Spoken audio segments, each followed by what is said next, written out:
Hello, my Teaserking family. Just a quick one today, this morning. I'll come back with one later, or maybe we'll see what we do here.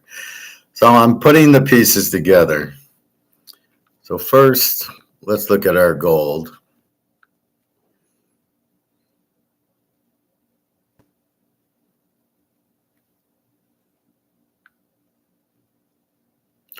Uh, and our gold is looking beautiful, 24.45. We went right up since midnight, very little. We had a little bit at 8:30 in the morning, this from 24.42 to 24.32. Then it immediately shoots back up to 24.46, and we're at 24.45. But notice it's 10 o'clock and it didn't drop. It either dropped here or it's going to drop at like 11 or 12. We will see. But good news, on our way to 2,500. Silver's still stuck with derivatives at 30.88. So again, the gold derivatives are not being killed because if they must have the gold to do it, or people will claim it. So they're jumping off the boat onto Bitcoin. Now we're calling for, obviously huge $20,000-$30,000 gold. And it's got to climb. As Luke said, will it go at once or climb? It's climbing right now. Will it jump? Probably when BRICS gets a hold of it, it might go from 5,000 to 20,000 is my guess. So I showed you that idiot with gold. I got some feedback that, people agreed with me. I thought that whole video was just stupid. It was a Bitcoiner. So he's like trying to say, oh, don't invest in gold, go into ETFs which is stupid. I'll just use Bitcoin. And it just shows you that you've got to be careful who you listen to. And this is why I stress it. This is why I show you bad videos to teach it. And this is why I show you good videos. So we look at Egon and Mark McGuire, but we avoid most of the other people because they don't know what it is. They can't explain it. And really, I've yet to heard just Egon explain inflation as inflating the money supply, not prices. And you can't really measure it because there's so many different measures. I mean, Coke can go up 50% and Fritos can go up 70% and tuna fish can go up 200%. How do you get a flat percent? Oh, we're going to take an average. Well, that doesn't count. So you can't measure inflation percentage. You can only measure that there's huge inflation because of the dollar. The dollar is printed 21 trillion. We'll take a look at it later. And that's what's happening. Now, let's go to Titanic. What's Titanic? What's my Titanic explanation? The Titanic explanation is we're all on the Titanic, which is paper money. All right, this is the Titanic, right? So if this is the Titanic, it's dollars. It's anything to do with Wall Street, stocks, bonds, real estate, trust, annuities, pensions. It's all to do with the banks. You don't want your money in the bank because it's in dollars and the dollars are collapsing to zero. You see annuities at the bank. You see money markets. I'll give you 5% or 6% on your money. What they don't tell you is the money's worthless. And this doesn't matter if you get 6% or 60%. The money's worthless. You're getting 60% of zero is zero. So that's the Titanic, all the paper, right? Anything to do with the dollars, which are zero and inflated. Anything to do with this, you don't want. You just don't want, right? It's not worth it because they're all going to zero. So everything valued in dollars, including our Rolex and our Mantle cards and stuff, will go to zero in dollars terms. And here's where everybody misses the point. All you need is a gold-backed currency and nothing's wrong. You come out, here's the new currency, it's gold-backed like Zimbabwe did and like what BRICS is going to do. And you come out with the new currency, it's backed by gold. Nothing stop the system of a medium of exchange where I go to work and I get paid something and I take the money and I pay my bills and I invest and I go on a vacation with whatever's extra. That concept is great. That's Adam Smith. There's nothing wrong with that concept. It's just the medium of exchange you can't inflate to zero. That's the problem in the world. They get this, they don't want to be on gold, and they print it to zero. Every country. And that's happened. Japan's doing it, Zimbabwe, Venezuela. Just go down the list. Greece, Saudi Arabia, or Greece, Sri Lanka, Pakistan, happening in Turkey. It's happening in Indonesia. I was looking at something from Indonesia and I looked and their FX rate was through the roof. So they're heavy. And all these countries are planning like they don't understand. That's the amazing part is, okay, the Romans, nobody heard of the Romans. And then we get to the Spanish, and then we get to the French, and then we get to the English and the Netherlands, and they all had the reserve currency. It doesn't even matter if it's the reserve currency, but they all went to zero. And then they needed to come out with a new currency, but the medium of exchange was fine. That's never an issue. So what they're doing, you just scratch your head going, what are you guys doing? Why are you doing that? It makes no sense. So that's the problem. The money, you can't keep printing it. I mean, how do you not understand it? Maybe they don't because they're Keynesians and MMT people, and their belief is, well, we can just keep printing money and nothing will happen, which shows you how stupid it is. If I put my kitchen on fire, well, the house probably won't burn down. It'll just be the kitchen. So these idiots, and then they try to measure. They think inflation and the value of the dollar is both happening. It's the same thing. So when you hear that, the guy doesn't know what he's talking about. The printing kills the dollar's worth because you want to keep it limited, right? The more you print, the worth zero. So that takes you to the Titanic. You want to get off all the paper to get off the boat to get into the lifeboat, which is gold and silver. Now, why am I going back to Titanic? Because I'm going to play something from Larry Fink and what's happening in the Netherlands and in Saudi Arabia, where they're ditching their systems to buy stocks because Larry Fink's telling them. So let's follow the dots here. Netherlands have a large amount of their pensions, which is like Social Security, the government. These are government pensions. So they call it that. It's Social Security or it's welfare, whatever. They have a lot of that money. They moved it into stocks and they're making good money on it. But little do they know it's about to collapse. Saudi Arabia is doing the same thing. That's why your Apple and Meta and Amazon, Microsoft are all going up because the whole country's throwing it in. Well, who's behind this? Larry Fink. Larry Fink he's an idiot, basically. He sold houses, has a degree in political science, doesn't know what he's doing, very corrupt individual, and he runs BlackRock. And what he's trying to do is he wants to generate more income. Now, keep in mind, everybody thinks he's rich. He's not rich. He's controlling, let's say, $10 trillion. It's not his money. He's controlling. So if I were to give him $1 trillion and he's controlling it, he's controlling $1 trillion. Oh, it's my money. It's not his. All he's doing is buying stocks or whatever with that money.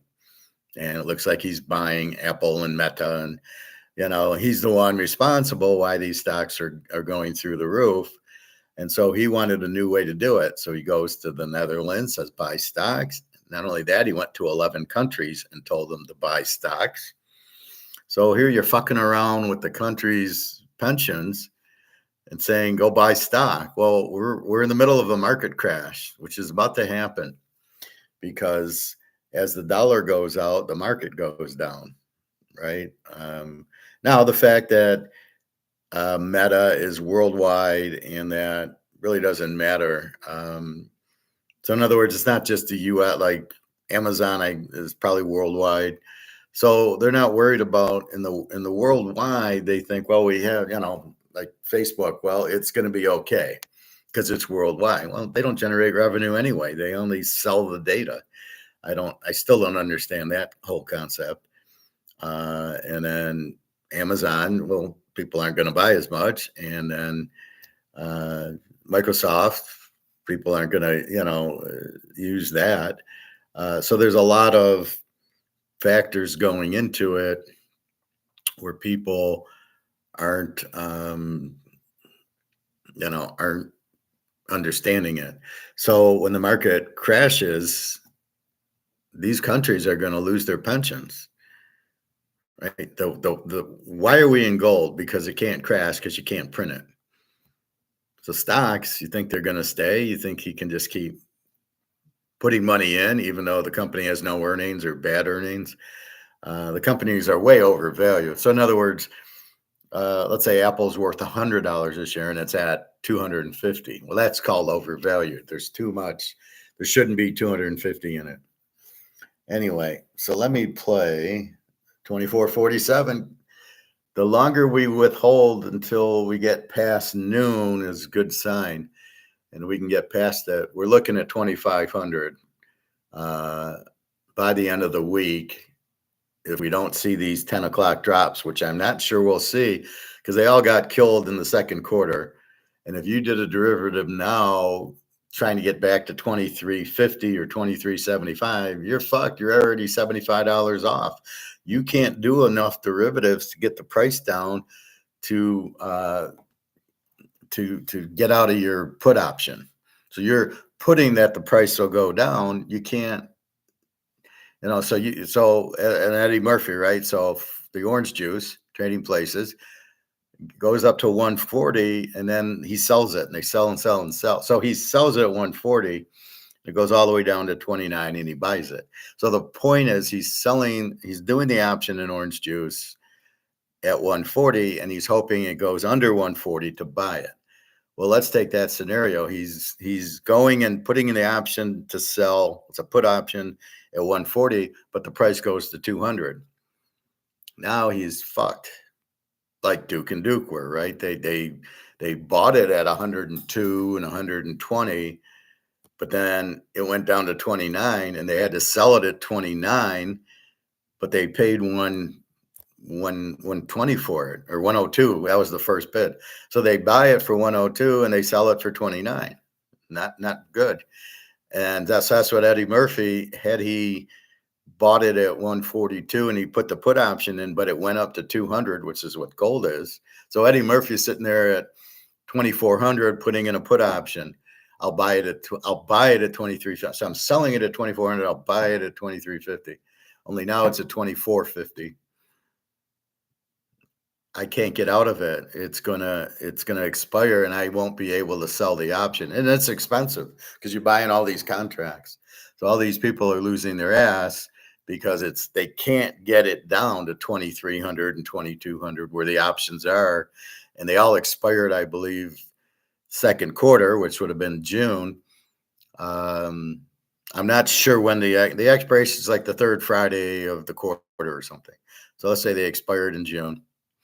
So now they're all clean, and now here comes July, and like, wait a minute, we lost a lot of money. Well, let's go to gold. Let's go to Bitcoin and fuck that up. We're done with gold. Silver, it still has it. Silver's a little different because they can buy their own puts, and they don't need to have physical. Gold, they need physical, and that's the problem. They don't have the physical. When China says, I want to take delivery of your option, they can't. So they can't play the game anymore, and they're probably out of gold. Silver, the game hasn't gone there yet, so they're still able to. However, as I showed you yesterday, Saudi Arabia wanting to do all these electric cars and the solar panels, which require a lot of silver, and India and China. So they're all going to do solar panels, electric cars, which you need silver for the battery and silver for the electric panel. You can't make it without it. There's no substitute for silver. Maybe gold, but gold's way too expensive. So what do? They're going to go buy it outside of the cartel, as Mark McGuire likes to say. So they're going to go right to the mines or wherever there's storage of silver and buy it from them. And they're going to not look at 30.94. They're going to sell it much higher. And with the demand, first of all, there's not enough supply. There's not enough silver to cover all this, right? What India wants to do and what Saudi Arabia now wants to do, it's all this ESG bullshit. Oh, we're all going to die because of the environment and the pollution and this, that, and the other. Global warming. What a bunch of jokes that is. What a scam. That makes Madoff look like a Boy Scout. So they're all doing that. So you can see where Larry Fink went. He went to India, buy stocks. East Saudi Arabia, buy stocks. He went to the Netherlands, buy stocks. So in their penchant to make money, they're buying stocks. Unbelievable. You know how risky that is? Especially they're only buying these, the Apple, the Amazon, the Microsoft. They're buying the stocks that are so overvalued. But what they don't get is with the dollar going out and not being the reserve currency and all the de-dollarization, all the stocks are priced in US dollars. And as the dollar goes out, people will sell their dollars because they don't want to be in dollars when they're worthless. So they're going to sell it, especially now with the Saudis should know they're not taking dollars anymore. So the Saudis have ended the petrodollar. So there's no demand for the dollar. So the dollar is coming back. That's huge inflation because it's printing the dollar, inflating the supply. So the supply goes even higher with all these dollars coming back.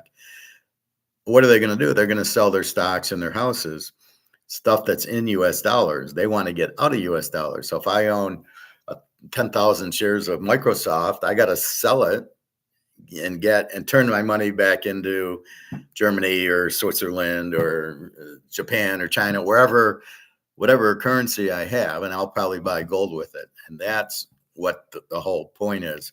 So the stock market will collapse. So now you got Saudi Arabia, the Netherlands, probably India, went to 11 countries, put a gun to their heads, I assume, and said, buy stocks.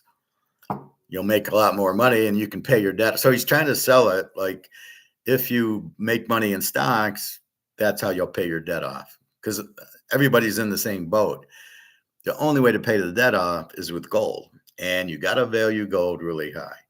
He doesn't want you in gold, Larry Fink, because if you're in gold, you can't, he can't get commission on you. So he's thinking, well, you won't make money in gold. You can only make money in stocks. And it's just the reverse. You're not going to make any money in stocks because when the stock market collapses, it'll make 1929 look like a picnic. When that happens, and that's going to happen very, very soon by October, November, maybe December, maybe if the election, if they can do it. But you can't fuck with the market forces. If the market, everybody's selling the stocks, everybody's selling the stocks. So these countries are all going to be in big, big trouble. They're already in big trouble because of the debt, but even bigger. So 24.48. So let's go to Larry Fink first because I got it up. 245.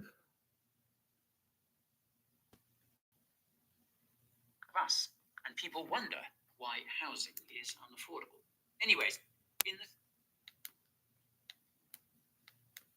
capital markets in the United States, he explains that there are two ways to make money: by saving money in a bank or through investing. Larry argues that the large capital markets of the US are why it's performed so well since the 2008 recession. On that topic, Larry notes that he was one of the people who played a role in creating mortgage-backed securities. So he fucked everybody the financial with them. Instruments that caused the 2008 financial crisis. In retrospect, that's not all that surprising. Larry holds a bachelor's degree in political science and an MBA. Not exactly a markets guy. Anyhow, Larry notes that the key takeaway is that a strong banking system is insufficient for a country to have growth. It must also have strong capital markets. He notes that this is something that governments around the world are starting to notice, and Larry reveals that he's been speaking with them. Yikes. He specifies that he went to 17 countries last year, where he not only spoke with policymakers, but also heads of state, i.e., presidents and prime ministers. He claims that they are itching to grow their capital markets, and of course, BlackRock is there to offer a helping hand, surely with no strings attached. Now, what's scary is that Larry reveals that Indian officials aren't happy about the fact that the average Indian uses gold to store their personal wealth. They want that money to be in banks, and Larry presumably wants it at BlackRock. Regardless, it suggests that governments are threatened by gold. Believe it or not, but Larry seems to agree with them, as he notes that gold has underperformed the Indian stock market and that investing in gold doesn't help the Indian economy. So, don't be surprised. So if we translate that, what he's saying is, look, you guys have gold. You guys, you have, like, India's got gold. Everybody gets married has gold, right? That's the gift. So you guys have gold, but it's underperforming. Well, it's price fixed, right? So if him and JP Morgan are keeping the price of gold down with the derivatives, of course it's underperforming, but it's not real. It's price fixed, which is about to blow up, as I just showed you. Gold at 2450, on its way to 3,000, on its way to 20,000. And then who's going to outperform who?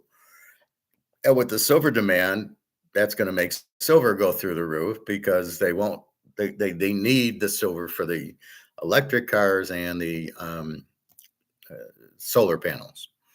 You have to have silver. So they got to buy it, and there's not enough. It's very limited, 750,000 tons. But how much do you need for all these solar panels and electric cars? I'm sure there's a lot that goes into the electric car batteries. And the fact that there's no demand for electric cars, and here's Saudi Arabia trying to build them. So Larry Fink wants you back on the Titanic.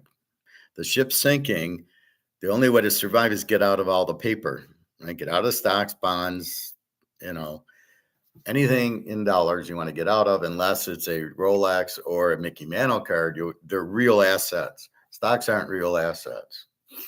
It's a paper asset. And see, the difference is, no matter what, my Mickey Mantle will have value. The Mahomes, that's the one I got out. This will always have value. It's Mahomes 50 count. This will always have a value. The Mantle, the Montana rookie, the Rice rookie, the Earl Campbell rookie will always have value. Will Apple always have value? No. Or Amazon? No, because they're going to get hurt by the depression that we're in, and it's all going to go down. Nobody wants the dollar. Well, if nobody wants it, it's worthless. So I keep saying to you guys, well, the dollar, everybody says it's lost 99% of its value, and I say it's worthless. It's lost 100%. And well, we still use it. Yeah, okay. They still use the Zimbabwe dollar. Well, they used to, until they went gold back. I wonder why. And so Fink's saying, no, you don't want to be in gold, because we need money in the stock market to really make more stock. Not understanding it's about to collapse, because they're not Austrian economists, so they don't understand that. Larry Fink, he's got a political science and an MBA, which doesn't really teach you about. I have a master's in corporate finance, Austrian economics, not an MBA, which is just some business accounting classes, a management class, maybe a stock class, but it just teaches you a few things. It's not, okay, I got an MBA, now I can pick stocks. Actually, I could, because of my MBA, my master's, but I know what to look for. But really, these stock guys don't know about economics. That's why I yell at most of them. They don't understand economics. So we're understanding is, I'm trying to get you off the Titanic, all the paper, out of the stock market, out of the banks, get your money safe, put it in gold and silver. Nothing can happen to you. But he wants you to get out of gold and buy all that. Why? Because he gets commission if you start buying stock. Give me your money and I'll invest it for you. He wants to be Madoff. So this is like Madoff reincarnated. He's saying, give me your money and I'll invest it for you. That's what he's trying to do with India, Saudi Arabia, and the Netherlands. Give me your money and I'll invest it for you. That's what he's trying to do. So he's looking at new ways to make sales. This is about him profiting, not what's best for the countries. All three countries will go under because, well, India does have some gold, but they don't believe in it because they're Keynesians. Saudi Arabia, I don't know. I think they must have some gold. So does India for BRICS. We know Russia and China have it. So, yeah, I guess that's why. So he probably, I know Fink went to China probably to try to sell them, and they probably told him to go to hell. And the Netherlands. So they're all going to get broke. When the market crashes, these countries are fucked. And it reminds me of Madoff, if you ever saw him on the Netflix one, that European investor, Hervé Veselada, whatever his name is, who was with royalty and invested billions of dollars. And he killed himself when it went to zero. And they tried to warn him, hey, Madoff, these investments are bullshit. And he said, oh, I've checked them. And it was all a Ponzi scheme, right? So that's what, that's what's going to happen to these countries. They're in bed with Madoff. And if you trust Larry Fink, you're out of your mind. At least Madoff made you money. Fink, he'll put it all in Apple and Microsoft and Meta, and it's way overvalued, and all the other stocks will be zero. And then next thing you know, these countries will go under because the countries, surely they'll be in stocks. They're fucking with their pensions, the Social Security, the pensions of the government. This is the government holding the money, trying to invest it to pay off their debt. India's got massive inflation. You can tell if you go into the FX and you go, what's the US and the euro? And it's like 95 cents. And you go to the US and Switzerland, it's like $3. In the US and Romania, it's like $4. Then you get to the US and Russia, and it's like 90. Then you get to the US and India, and it's 85. And then you get to the US and Turkey, it's like 300. And the US and Hungary is like 300. So all the big number ones are heavily inflated. Their dollars are worthless. So this is what you have is this problem. And so the debt, it's all the inflation, right? Everybody keeps printing. They don't know any better. Now they're all fucked. They're all heavy in debt because their dollars are worth nothing. So he's saying, well, buy stocks. I'll give it to me and I'll invest for you and I'll get all your commission. I'll make a fortune and watch when the market crashes, you guys all lose everything and your countries are fucked.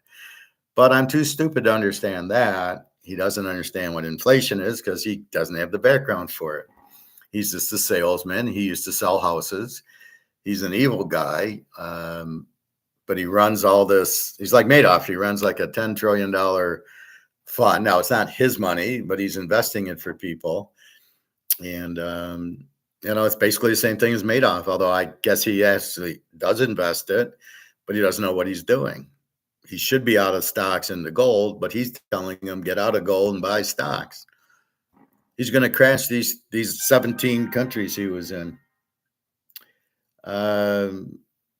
So he's in 17 countries trying to advise these people. Well, to get out of debt, you got to buy stocks. Gold won't do it. It doesn't, Meanwhile, all their money's is worthless, and the inflation on all these, because they keep printing. He's not explaining how to get out of inflation or to stop printing. What he's saying is get out of gold and you'll make money in the stock market. Now, how are you going to make money in the stock market with all this heavy inflation? You're only out of real assets, specifically gold and silver. Okay, I could see if he said, buy some Rolexes, get some Mantle cards, get some Joe DiMaggio cards or Babe Ruth or, get real assets. But he doesn't tell you stocks. Stocks are not real assets. And if you're in a depression, who's buying from Amazon and who's buying Apple iPhones, or I'm not going to sign up for Apple TV or Amazon or whatever the fuck they sell, and Microsoft. All these companies are going to be hurt because sales will drop, their stock will drop. So that's where you're at, and that's what he says. So let's look at a little bit more of this idiot. But he's the problem, right? So he's saying, get out of gold. Now, what is the Saudi ruler? We'll look at the Saudi in a minute. So we're piecing it together. Here's the villain, Larry Fink, telling you get out of gold, buy stocks. What do I tell you? Get into gold, and gold's about to go. And I just showed you 24.48 on its way to 3,000 to 10,000 to 20,000, because all the dollars are going to zero. So all the stocks are going to zero, and all the houses are going to zero. Yet this idiot's, oh, you don't want to be in, the only way to cover your debt is in the capital markets, which is stocks and bonds. This guy's insane. And are they listening to him? Well, it's BlackRock. Yeah, they'll make me money. And he's in the Ukraine trying to rebuild it, if he has any money left after he loses all his money in the stock market, because he doesn't realize it's about to crash. All right. To see gold restrictions in the countries that Larry is advising, with economic weakness as justification. Larry then goes on to reveal BlackRock's endgame. He argues that investing in capital markets is not only ideal, but necessary, and that's for two reasons. The first is because it's the only way to fund retirements. The second is because it's the only way to build out ESG-compliant infrastructure. That is the endgame. ESG, for those unfamiliar, is an ideology being pushed by asset managers like BlackRock and megabanks like Bank of America. The purpose of ESG is to achieve the UN's Sustainable Development Goals, or SDGs, which require countries to introduce dystopian technologies like CBDCs, digital IDs, and smart cities by 2030. Hence why you see that date, 2030, everywhere. You can learn more about the UN's SDGs and ESG using the link in the description. And by the way... Okay, so with that's the electric cars, that's the windmills, and that's the solar panels. That's why they're doing it. So you get a good ESG score, and they it's all bullshit, right? It doesn't do anything, but they want to score you, or you can't get a loan or whatever, or you're going to get punished and go to Siberia. I don't know what anybody would be that stupid to do it. Like, leave me alone, I'll run my country. So that's really what's happening. That's why Saudi Arabia and India, they're all going to solar panels. They're probably being blackmailed. We won't do this for you, that for you. And that's why the U.S. is so corrupt, and that's what this BlackRock guy's doing. He's the one with the ESG. It's probably just so he can buy silver cheap, and then they'll all need silver for this, and he'll make money on silver, I guess. I don't know. But why would you not be in gold and silver? Only an idiot would say get out of gold and silver, because he doesn't understand it. You can't print silver and gold. The dollars are all printed to nothing. Every country's dollars going. That's why BRICS is going gold-backed currency. They have no choice. It's the only thing that'll survive, and they know that. That's why China's got 70,000 tons and Putin's got 25, 30,000 tons. Between him, the banks, see, they'll say the central bank has 2,000 tons. It's Putin's swimming pool has, in his houses, and the banks in Russia have another 20,000 tons. And that's the part they don't tell. Oh, the central bank. Well, who cares about that? They don't keep it. Russia and China don't keep their money in the central bank. It's all these other banks and, everywhere else. So that's why he's telling them to do the solar panel. That's why they're rushing to it, which will knock the price of silver to the moon, because you must have silver, and there's no substitute in the solar panel or the electric car batteries. You must have silver. Now, we know the batteries won't work. They'll work in the beginning. After a couple of months, they won't. If it's hot out, if it's cold out, they don't work. Finding a charging station, and there's not enough electricity for it anyway, and nobody fucking wants electric cars. You're not buying it. I mean, we all care about the environment, but that's not going to do anything, right? Driving an electric car is not going to save the environment. So the whole thing's laughable. Like, we're a planet, we're fine. There's nothing we can do to fuck up the planet. So it's all bullshit. I do agree with the polluting of the water. I don't like to see. That's wrong. But as far as the environment, as far as the planet, you're not hurting it. So the electric car thing is just, it's incredibly stupid. And again, but you need silver for the battery and the solar panel. What are you going to do with the solar panels? If it ain't sunny out, you're not getting it. Uh, and I don't think you could store the energy anyway because it's not storable. I mean, uh, I don't know how you can store solar power to heat your house. What do you do in the summertime? I don't want to heat my house. Does it provide electricity for my air conditioning? And if it's a cloudy day, can I store it and use it later? I don't, I don't know. All right, a little If bit you're more. enjoying the video so far, be sure to monster that like button to help others find it, and subscribe to the channel and ping that notification bell so you don't miss the next one. Alas, poor Yorick. The fuck? The financial struggles of younger generations are because of policies introduced by boomers like himself. As you might have guessed, BlackRock once again has the solution to save the next generation. After underscoring the fact that America's social security system will run out of funding by 2034 It's already and out. advocating for later retirements, Larry says that there are 3 ways to fix our future finances. The first is to effectively force workers to use a portion of their paychecks to invest in capital markets via asset managers like BlackRock. Fancy that. Larry reveals that a similar law will go into effect next year in the US, requiring all employers with 401k plans to automatically enroll new employees, a slippery slope. This relates to the second way that BlackRock plans to fix our future finances, and that's to control how we spend our retirement savings. Put simply, BlackRock wants you to not only give them money, but also wants the power to tell you how you can spend this money during your retirement. The good news is that, so far, this is just a product being offered by BlackRock. That never There happened. don't seem to be any bills or laws requiring this or foreshadowing such a mandate. The bad news is that a similar law could eventually be introduced. After all, if all the boomers retiring cash out too much, well, capital markets go bye-bye. I'll note that this is a very real risk that's been raised by many macro analysts, notably Mike Green. Now, if that wasn't scary enough, Larry refers to this as a, quote, revolution in retirement. It goes without saying that this revolution is more like the Russian kind than the French kind. To add insult to injury, Larry believes that BlackRock's plan will create hope instead of fear. Are you feeling hopeful yet? But wait, there's more. Earlier in his letter, Larry implied that the third way to fix our financial future is to fix the demographic problem. That is, have more kids, or at least increase immigration.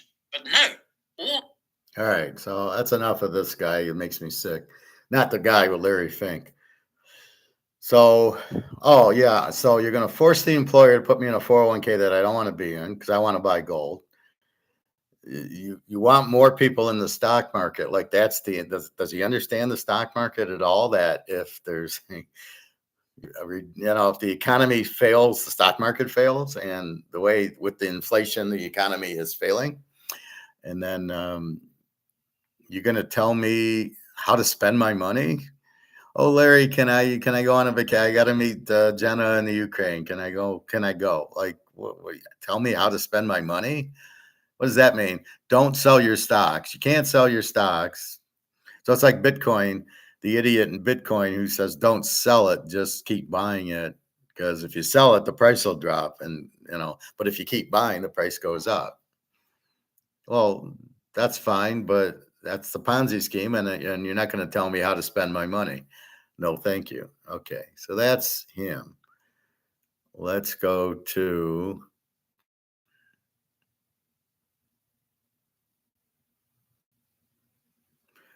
Let's go back to Saudi This is Arabia. how guys in their 40s are getting in shape fast. Red flags increasing estrogen in men. One of the economic planners and All right, where are we at? 647. Okay, we'll start here. So this tells you about Saudi, how BlackRock went to Saudi Arabia, and that's where they're getting these ideas from, and they're stupid enough to listen to them. So they want to get out of their debt, so we're gonna buy capital markets as just stocks, right? So they want you to buy stocks, and he'll manage it for you, and you're gonna lose your ass. But anyway, let's look at this. Saudi Arabia have probably looked at Norway as an example. Norway has some oil reserves, ranking 8th globally in oil exports. In 2022, these exports were worth nearly $60 billion. A lot of money for a country of only 5.5 million people. What makes this even more crazy is what the Norwegians did with this capital. Their government decided to create a national pensions fund, which has become the largest sovereign wealth fund in the world, with over $1.6 trillion in assets. The first deposits in the pension fund were done in 1996, and the compound effect did its magic. If it were to distribute the money to all of its citizens, every Norwegian would get nearly $300,000. This is because the Norwegian central bank has invested the money into stocks and obligations. The small country now owns about 1.5% of the entire world's publicly traded companies. For example, it has a $33 billion stake in Apple. On top of that, it owns more than $100 billion worth of U.S. debt. Last year, the Norwegian Sovereign Wealth Fund actually outperformed oil exports in terms of income. To some extent. All right, so we can see there's a big problem with Norway. All that money in Apple stock and these other stocks and in U.S. debt that will not be repaid. Are they out of their minds? So we can start seeing the plan here. Larry Fink is trying to visit these countries, have them buy the debt, have them buy stocks with their pensions. And yeah, look, we're making money. It's all fixed. That's why these stocks are so high, is because he's having them buy them with their pensions. It's incredibly risky. They're all going to go bankrupt. No reason. And they own U.S. debt. China's selling it as fast as they can. Japan sold it. Why would you have U.S. debt? How are they going to pay you back? We have a $36 trillion debt that can't be paid back. And we're probably in stocks here, I would imagine. That's why they're so high. But you have a $36 trillion debt. You're not going to, so what, stay with me. So their plan is we'll have the stock market go way up and all these countries will make all this money and we'll all get out of debt that way. This is the brilliant idea. However, if the dollar collapses, so does the stock market. And when people pull their money out of the dollar because it's worthless and it's collapsing, all these countries are fucked. Yet these people are all incredibly stupid, I guess, or believe Larry Fink. Why would you believe he sells houses? That's what he did before he got into this. He was a real estate guy selling houses. He's very corrupt, apparently, and he's also an idiot. So I'm going around to people saying buy stocks, and we'll get the stock market up, and that'll help.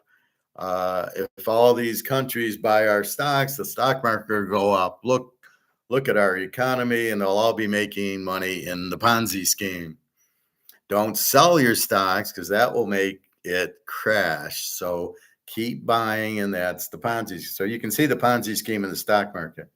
It's going to crash soon because when the dollar goes out, you got to get out of the market to get out of the dollar because all the stocks will be worthless. But he doesn't say that. The Saudis are employing the same strategy with their national funds. It has bought billions of dollars worth of shares in public companies, such as Uber and Meta. Still, these are minimal investments in an almost $1 trillion portfolio. The vast majority of the funds will be used for something different, the Vision 2030 plan. The Crown Prince wants to use the capital he has at his disposal to reshape the Saudi economy. Before we dive into all the strategic investments, we first need to understand his vision. Mohammed bin Salman thinks this is very important, saying that all success stories start with a vision. For Saudi Arabia's future, he has defined 3 core pillars. The first one has to do with Saudi Arabia's soft power. If you're getting old like me and you want to sell your home near Detroit or anywhere on this map for the What's with to do these? with Saudi Arabia's Look. soft power. The Crown Prince wants to maintain and solidify the country's position as the leader in the Arab and Muslim world. The 2 holy mosques lay the basis for this, as Saudi Arabia houses the most sacred sites in Islam. In economic terms, the country is also the undisputed leader in the Middle East. But there's a lot of competition in the Middle East when it comes to soft power. Countries like Iran, Turkey, and the United Arab Emirates also have a lot of regional influence. That's why the Vision 2030 plan is partially a sales pitch to promote Saudi Arabia. Mohammed bin Salman wants to use the program to improve his country's status as the most advanced in the region. The second pillar has to do with investment. MBS wants to become a quote-unquote global investment powerhouse. There's still a lot of work to do in this area. In 2023, total foreign direct investment into the country stood at $11.4 billion. The target for 2030 is $100 billion, nearly a tenfold increase. Meanwhile, the Saudis also want to use their capital to gain international influence. He has said that there will not be any investment or development in any region of the world without the Saudi Sovereign Wealth Fund having a say. This may be a bit of an exaggeration, but it can be achieved to some extent. Global foreign direct investment was around $1.37 trillion in 2023. With their planned $3 trillion fund, the Saudis are able to have a big impact. They can afford to invest a few $billion here and there. Just like China did with its Belt and Road Initiative, the Saudis will try to gain friendships and alliances this way. The third pillar is that Saudi Arabia wants to transform itself into a logistics hub. It has a strategic location between Asia, Europe, and Africa, and it sits right next to some of the most important waterways in the world.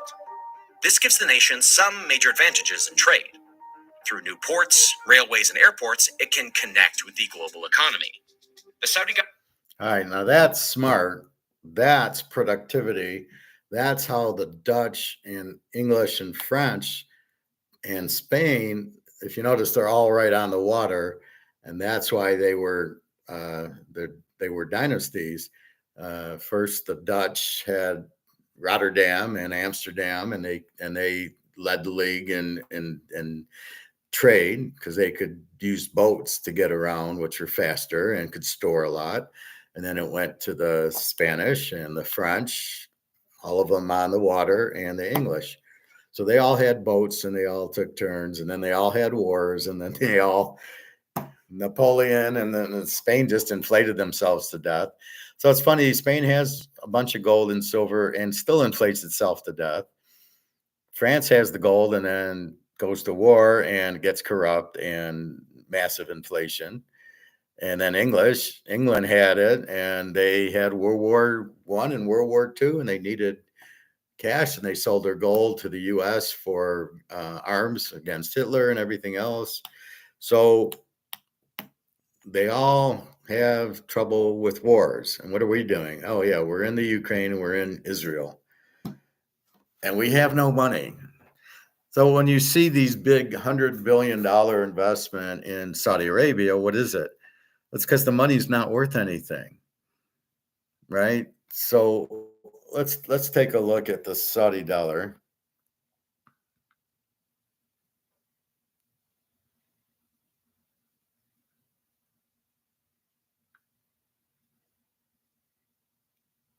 Hello, 24.55. Looks like we're escaping that 10 o'clock problem, and now it's 11, and look at us go. 2,500 by Friday for sure, but it could be higher. It could hit 2,600. There is no stopping it, and there's silver, 31.26. Look what's going on. And to show you, so you see this chart? Now I'm going to go to, this is the gold chart. Let's go to silver. It's the same fucking chart. The little down at 8 o'clock, and then look what happened now. It's straight up. Look at this derivative, 30.91 to 31. It went up 30 cents. I always laugh how silver's cents and gold is dollars. So we got gold 24.55. Hello. So now it's going to cost you 25.55 for the gold ounce. So now you start understanding what I'm saying is when it goes to 3,000, are you going to be able to afford it? You got 3,100 to buy an ounce of gold. This is why I'm yelling and begging and screaming and kicking to buy the gold now, because you're not going to really be able to afford it. And that's the problem, right? Can you afford when gold goes through the roof? So we're just sitting here. Now tell me how the stock market's outperforming gold. Well, only those stocks, and it's going because these countries are putting their money into it, but not because of the value. Amazon's surely not worth their stocks. Neither is Apple or Microsoft or Meta. Their finances don't dictate the stock price. We'll get into that in a minute. Where is my Google?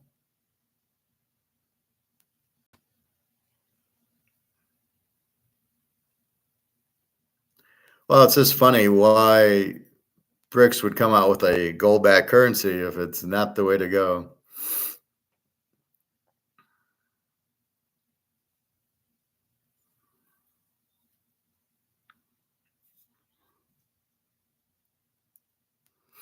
So let's look at FX prices. So this is how the dollar compares to the euro.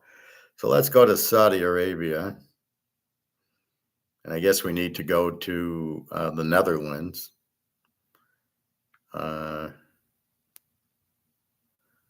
Norwegian krone is 1083, so that's not bad. Let's go to Saudi Arabia. And that's 3 cents. So their inflation's not bad. In the meantime, let's go to Serbia, where I want to go. It's 107. So see the inflated dollars. Let's look at Turkey.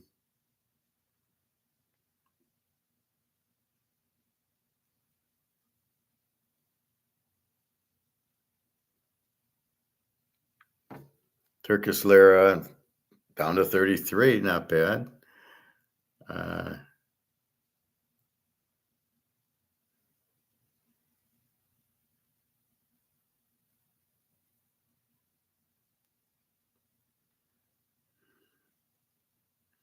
And here's Russia, it's 88.45. So I don't see Zimbabwe's gold-backed currency in here.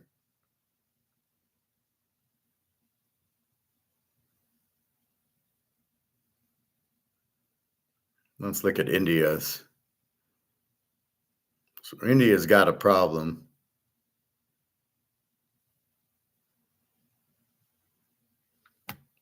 The Indian rupee's at 83.56. We know they have a problem.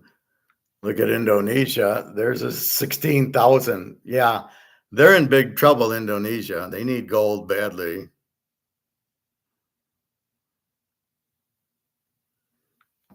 And the Japanese yen. This is why Japan, they have heavy inflation there. So you can see it, it's 158, but the dollar sucks. The dollar's not in good shape. So this was the point I was trying to show. These heavily inflated. So Saudi's not too bad. Not as bad as I thought. All right, let's go back. Connect with the global economy. The Saudi government wants to use this logistics potential to support domestic manufacturing companies, as well as regional trade. With the Vision 2030 plans, there is an estimated $133 billion going into new logistics infrastructure. By building new ports and expanding old ones, the Saudis want to quadruple their container volume to 40 million 20-foot equivalent units. The kingdom also wants to triple its rail networks, with 5,000 new miles of track, about 8,000 kilometers. This will be supported by 40 new logistics centers. There are also massive plans in aviation, where the country says there are $100 billion in investment opportunities. This includes new airports, such as the King Salman International Airport or the Red Sea International Airport. But there's one thing Saudi Arabia needs in order to achieve these 3 pillars, and that's private companies. Currently, the private sector only contributes 40% to the country's GDP. And we were talking about this yesterday. In America, it's like 90%. You need the private sector to multiply. It's a domino effect. As the companies grow, there's more people working, they spend more money, and the economy grows and grows and grows. When it's public sector government, you don't get that. There's no incentive to own your own company, and the government doesn't know what they're doing. They can't handle competition because they're the only one. They're the only game in town. So it's not as sufficient or productivity, or not as much productivity. So that's what I wanted to show you. Now watch. So we follow the thread. Larry Fink visits 17 countries, which I'm assuming is India and Saudi Arabia and the Netherlands. And he says, you know what? You got all this government money and for your pensions, let's put it in the stock market. It'll grow and you can pay off your debt with the earnings you're going to make on the stocks. Do we think stocks are risky? Absolutely.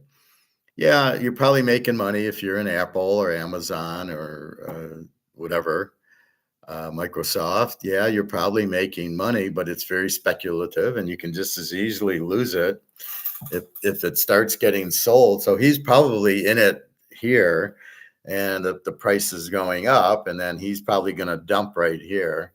I wouldn't put it past Larry Fink. These countries are going to get fucked because they're not in gold. He's not advising them to get in gold. But who's right, Putin or Larry Fink? Larry Fink says buy stocks. What does Putin do? They buy gold. China, buy gold. Even India has a lot of gold and all the BRICS with gold and all the central banks buying gold. The stocks it's a Ponzi scheme because he's saying, well, buy Amazon and it'll go up. This is what he's saying. And you're like, that's not how a stock market works. It's only as valuable as the company. So if the company's got like a price to earnings ratio, which means the stock price versus their earnings, should be about 20. So if it's about 80, it's way overpriced to the earnings. So the stock price should be earnings. Well, are the earnings going up for Apple and Amazon and Meta and all these? Probably not in a recession and not with what's going on. So your earnings, if the economy is going down, how can earnings go up? Okay, now you're saying, well, yeah, but this is worldwide. I mean, everybody has it. Well, okay, Facebook, I don't know what they do to make money. They just sell people's information. Well, they're probably all sold now. But that's for advertising. But the advertising is going to go down because the company's profits are going to go down because there's a recession, depression going on. The economy is slowing down, not speeding up. Inflation is very high. They're printing money. I just showed you 10 countries with high, Japan's 150 to 1 for the dollar. Zimbabwe was so bad it had to go to a gold-backed currency. BRICS is going to a gold-backed currency. So you can see what's happening. All these countries are heavily inflated. Well, they all end up going to zero, all of them. Somebody says most of them. No, all the countries go to zero. That's what happens because you don't have the dollar backed by anything. If the dollar, as I show you, is backed by gold, it's fine. But it's not backed by anything. This has no value. It's not backed by gold. Watch it go to zero. And then my favorite thing, the 3 periods of economic growth from 1879 to 1914, worldwide growth was 4.9%. Everybody was on the gold standard. So don't tell me the only way to make productivity is in the stock market. You'll make far more in the gold with no risk. So one thing I learned, and you want your economy to grow through productivity, not some bullshit stock market where they're printing money and putting it in Apple and Amazon saying, hey, look how good they're doing. So that's first and foremost. And then I lost my train of thought. So you're trying to get You know the money is inflated. So the way out's gold. That's what I was saying. So if this was a cost class, and what you do is you would look at 5 scenarios, and the object is which one do I use, and you look at return on investment and net present value.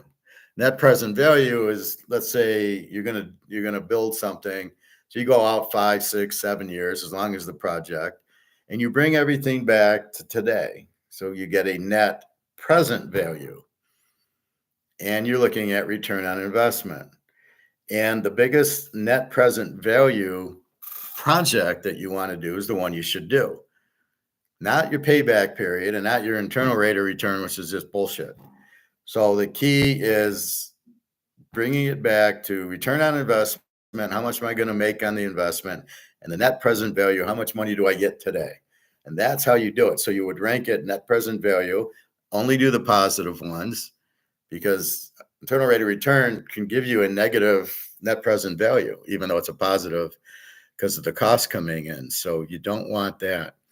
And so what you would do is you'd rank them, and then the 1, 2, 3, as much money as you had, are the ones you would choose. That was the point. So in this point, let's look at gold. What's my net present value? It's huge. What's my risk? Nothing. My return on investment's probably in the 1,000% now, because I bought it at 1,700 and we're approaching 2,500. We're going to be at 3,000 in a couple of weeks. So it's just it's crazy that people are missing that whole boat because they don't understand the price fixing. They don't understand the derivatives kept the price low, and now we're getting out of the derivatives and the price will go to the moon because it should have been to the moon, but people were stopping it. And that's what I showed you yesterday with Rolex, $60,000 Rolex. But you know what? The used ones are worth more because you got to wait a year for the Rolex, and the pent-up demand says, fuck, I don't want to wait a year for the Rolex because the price is going to go up on me. So you're paying for the $60,000 one, $80,000 for it used because I can get it now. And before the price goes to the moon, I want to get in on it, right? So it's like a stock going up. I want to get in on the Rolex before it goes too high. And that's the point. So the used ones are worth more than the new ones because the supply is very limited and the demand's very strong. So let me understand this. Most Rolexes, $20,000, $30,000, $40,000. I showed you that list the other day. And wait a minute. So Rolexes are 40,000 and gold's 20 now 2,400, 2,450. Wait a minute. Does that make sense? How can that be? How can a Rolex be worth so much more? How come a mantle card be worth $60,000 and yet gold's 2,400? That's the price fixing we're talking about, because gold is nowhere near the price it should be. It's not like people will spend 60 grand on a Rolex and 60 grand on a mantle card. You don't think they'd spend 60 grand on gold? Now, if it's up to this idiot Fink, he'd want you to sell your mantle card and sell your Rolex and buy stocks, because that's where the money's at. Well, wait a minute. You bought the Rolex for, let's say, 25 grand, and now it's worth 50 grand. Well, I made 100% in a few years, and it's only going to go up because the demand is huge for Rolex. But it's a real demand in a real market. It's a real asset. It will not be inflated to zero. The stocks are not real. The price is just bullshit. It's made off. It's a Ponzi scheme.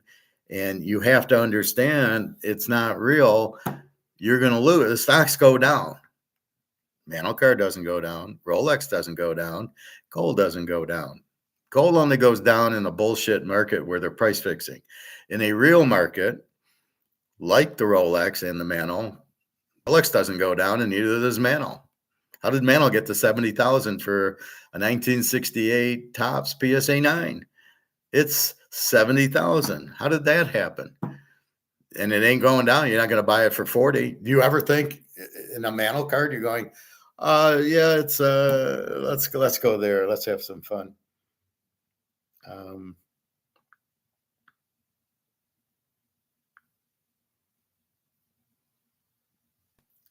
so let's put it this way.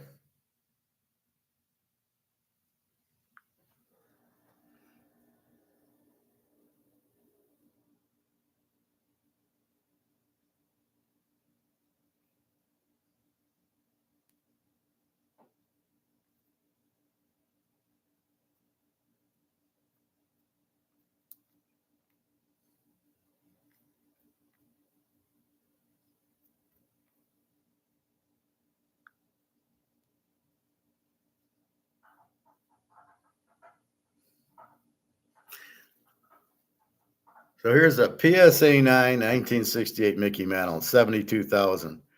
Are you going to wait for it to go down to 50 if you want this card? Or are you going to jump at it at 72 before it goes to 100? Right?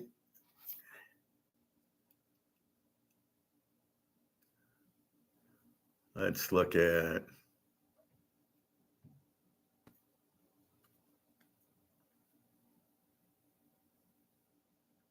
the Jordan rookie card, $500,000. Are we waiting for it to go down to 450 before we buy it?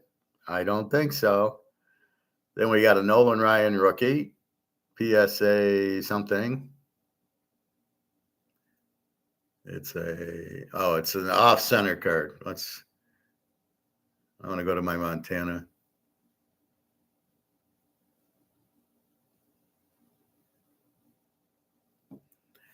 Same thing here, 1965, PSA 9 Mantle. Are we waiting for it to go down to 40? Not in your lifetime. Where's my Montana?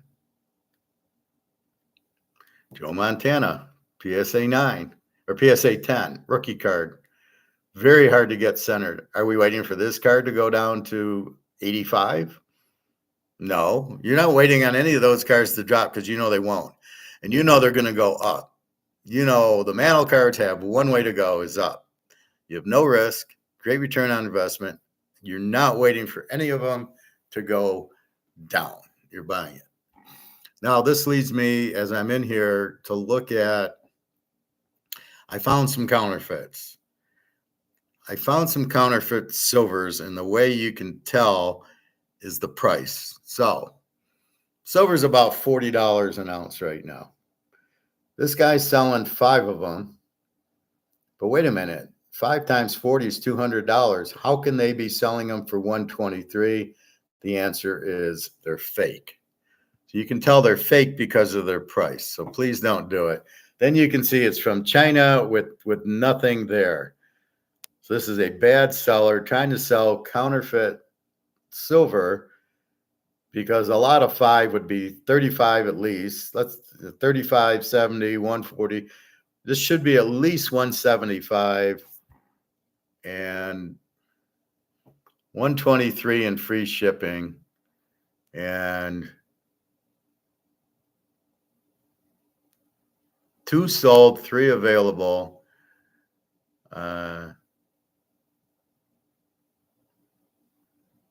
See here, you compare it to this one, it's 198. This one's also fake at 122.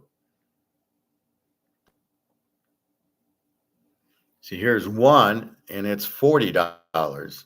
So 40 times 5 is 200. So that's how we spot the fakes. Let's go into another one.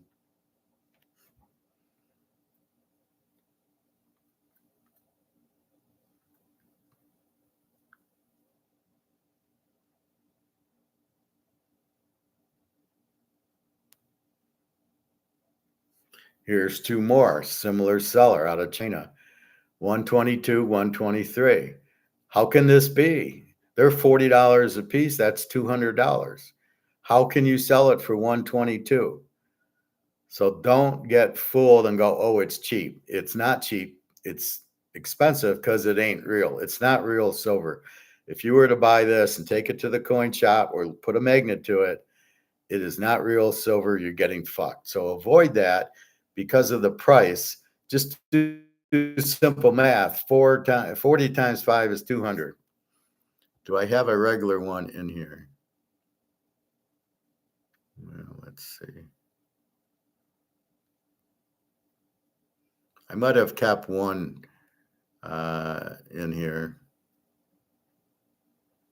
just to show the difference.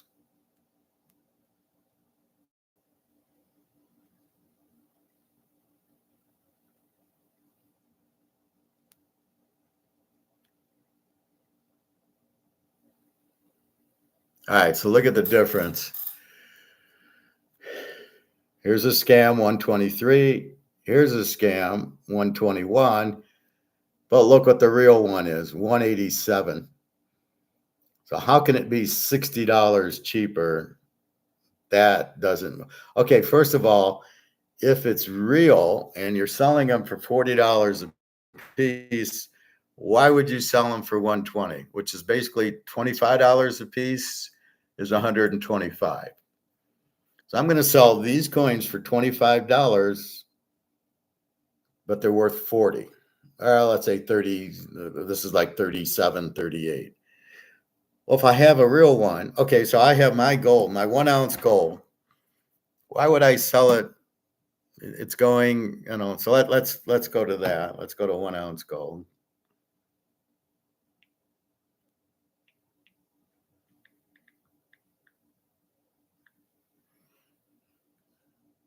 So it's $25.85. So if we take the rationale, would be me selling this for $2,300.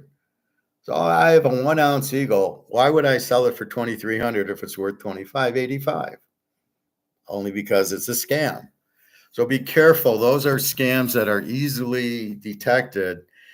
If the price is 40, why would you sell it for less than 40? So put yourself in the sellers. Why would I sell it less than 40? Why would I sell an eagle for less than $25.85? Maybe $25.65.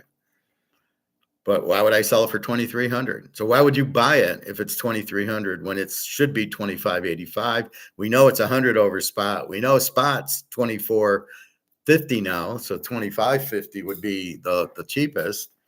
Why would we do that? You got to be out of your mind, right? It makes no sense if you see the price, because would you sell it for $25 if it's worth 40? Why would you do that? You need money. No, well, if I need money, I can get it for 40 and sell it in a minute. That's the beauty of eBay. So to talk about that idiot yesterday, oh, it's really hard to sell. No, it's not. Go on eBay and sell it. Sell it in a day. But that's how you can tell. Why would you sell your gold or silver? If silver's $40, why would I sell it for 25? There's no reason unless it's not real. And these are what you work at, these buyers with zero feedback, because they're trying to scam people. eBay should kick them off because it makes them look bad selling counterfeit gold and silver. Anyway, so that's what you have is that. But so the point was initially looking at the watch list.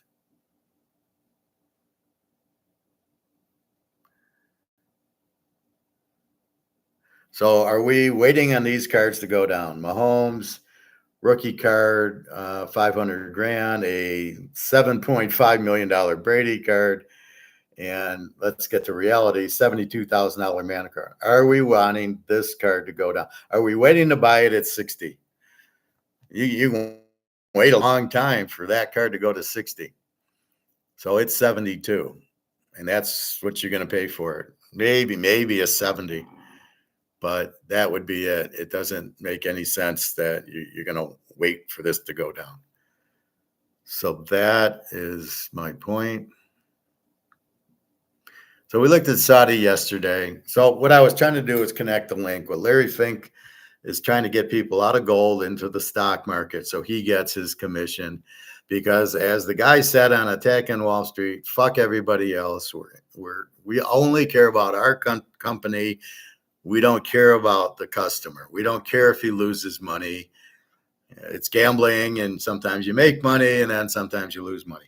So Larry Fink is only in it for himself. These countries like Saudi Arabia, India, and 17 countries you visit will all get fucked because the market, it doesn't just go up. I mean, the theory of the stock market is if there's buying, it goes up, and when it's selling, it goes down, and you want more buying than selling. But I'm not going to believe nobody's selling when these stocks get really high. So I do believe that Fink's behind all this crap, and these countries are out of their minds to listen to him.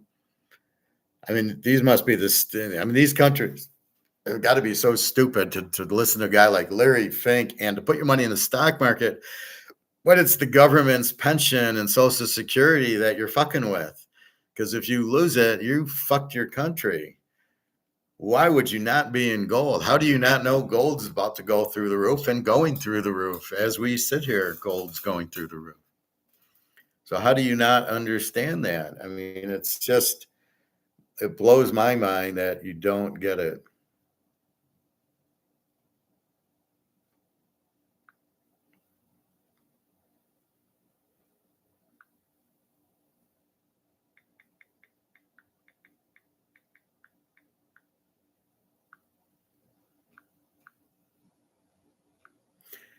That was my computer programmer saying we should have the additions in quickly.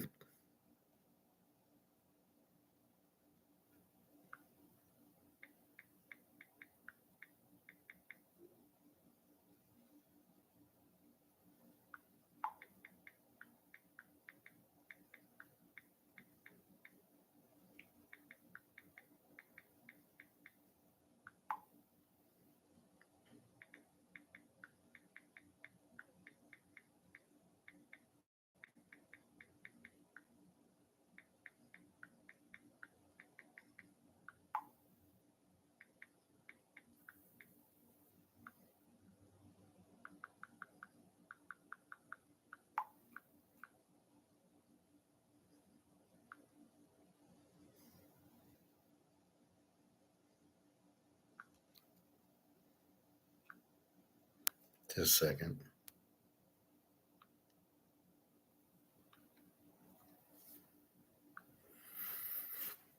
All right. So that's really what I wanted to explain.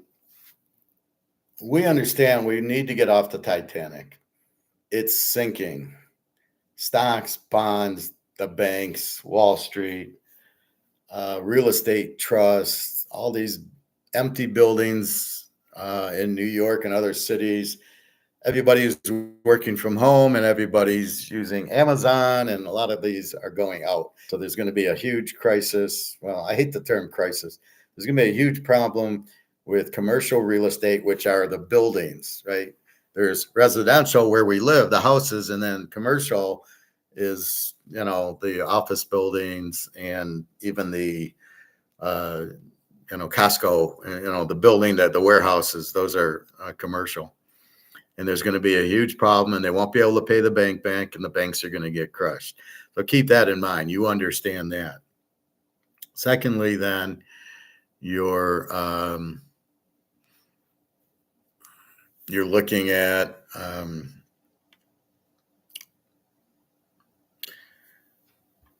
you're looking at a lot of fixed stuff. The stock market should be nowhere near where it is. It's propped up by these 4 or 5 stocks, which are bullshit. Again, they're not worth it. Again, it's the PE ratio. So if you go into the stock, so let's do that. I will teach you how to look at a PE ratio. How about that? Where else can you find that but at the professor's class? Full service.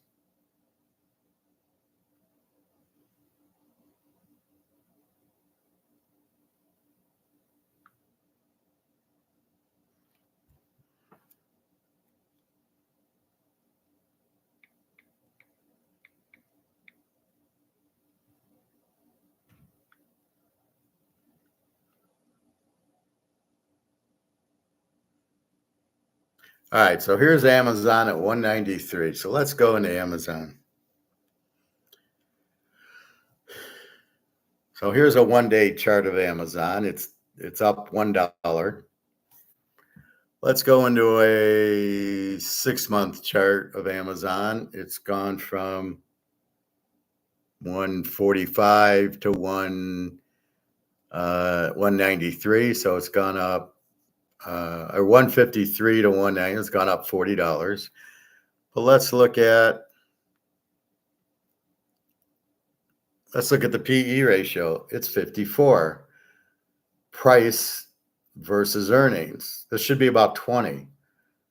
So that means the earnings show the price of about 20 times is about right, maybe 25. At 54, this price is way too high. You should never buy this stock. But that's where you look at to see the PE ratio is in the stock itself. So this is just on Google. And the past 6 months, it's up $40. In the past 5 days, oh, wait, it's down 3% the last 5 days. And in one day, today, it's up 0.46%, and it's down from 196 to 193. So that's what you look at. PE ratio is way high. And that's where the market cap comes in, which is what's it worth times how many shares outstanding.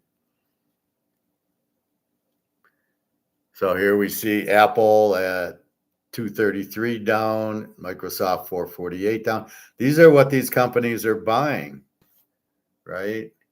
This Nvidia is an AI, give me a break. Tesla 252. I don't know why you'd own that. So that's what you have. The stock should be about 25 times earnings. At the end of the day, it's about earnings. How much money did you make? That's really the value of that's how you get the value of the stock. That's how you get the stock price. Now there's supply and demand. So if a lot of people are buying, they have a new product, which is going to produce a lot of earnings, then the price will go up. And that's what you have. But all these stocks are bullshit because the PE earnings, let's look at Tesla. I bet their PE is like way high. Yeah, see, their PE is 64. Tesla for 6 months has went from 219 to 252 in 6 months. But why? I mean, people aren't buying electric cars. So you've had that. Let's look at 5 key of, okay. But again, you have a PE of 64.68, which tells you that the price is way higher than the earnings. And that's what a stock is. You're buying part of a company, and you're buying it based on the company's value, what its earnings are. So if you think the company is going to earn a lot, you buy it. If you don't think it's going to earn a lot, you don't buy it. So right now, it's worth a lot. It's overvalued. And that's how you know it's overvalued. A 65 PE is trouble. This stock's going to crash because they don't sell electric cars. So their earnings, I don't know what they are, but our electric cars in demand know all the problems. So it's being funneled in from Saudi Arabia and from Netherlands and India. Oh, well, to get rid of your debt, buy stock. And then we'll manage it for you, BlackRock, and we'll put it in Tesla and Alphabet and Amazon and Apple. We'll only put it in those 5. And they'll keep going up and up and up because the demand's there, but the company's not worth it. And that's where it's going to crash, is all of a sudden they'll have a negative earnings or something. So that's the difference between gold and stocks. Gold will never have negative earnings. Gold's chairman will never be indicted for criminal problems. There'll never be an issue with gold because it's not a stock. Where Tesla, nobody wants electric vehicles anymore. The stock goes to zero. Or Elon Musk did this, or whatever, and we don't want electric cars. Maybe if Trump gets elected, he said, "Nah, we're screw that. You go back to gas-powered cars, which everybody wants anyway, and there won't be a need for this ESG shit. And that's why I think they don't want Trump in office, because he doesn't want it. They wanted Biden because he's a yes man. You don't know what day it is. He's in a cloud. And basically the Chinese are running the US, and this is what they want. So we're doing what China wants. China wants to destroy us. They can't through a military, but they can internally with what's going on, running the judges, running the country, running the laws and the finance, printing the inflation.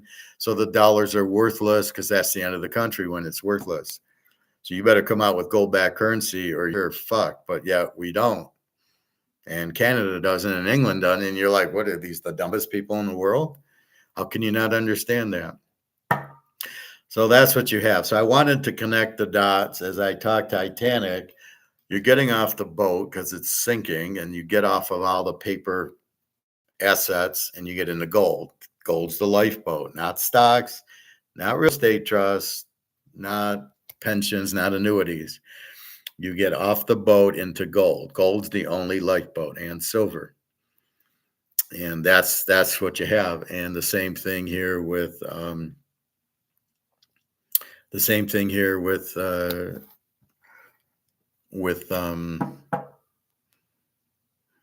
no. So here they're putting them into the Titanic, right? So I'm getting you off the Titanic. It's sinking. It's hit the iceberg.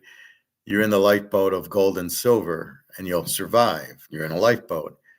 But what Madoff, or I should say, whatchamacallit, Fink is doing, is saying, you know what, the Titanic's sinking, but get into stocks and get into bonds and get into real estate, get into those. But those aren't lifeboats.